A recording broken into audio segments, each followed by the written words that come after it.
Na blind item ang isang big star na pipirma sa ABS-CBN. Ang nakasulat lang sa clue ay pagkatapos ng mahabang panahon.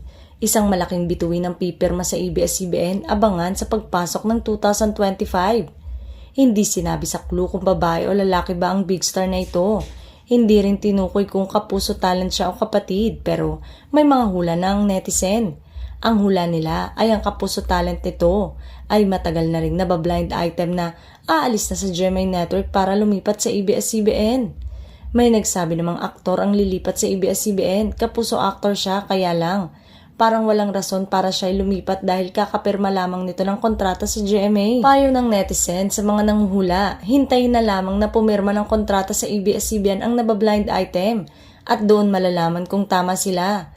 Ilang araw na nga lang daw ang hihintayin.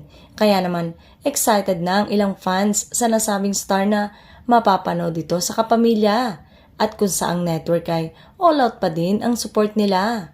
Hindi naman siguro magiging dahilan para muling uminit ang network war between ABS-CBN at GMA Network sa paglipat ng kapuso talent na ito para maging kapamilya. Malakas kasi ngayon ang collaboration power ng dalawang network lalo na at magkokolab ang Star Cinema at GMA Pictures, maging ang collab ng Showtime sa GMA.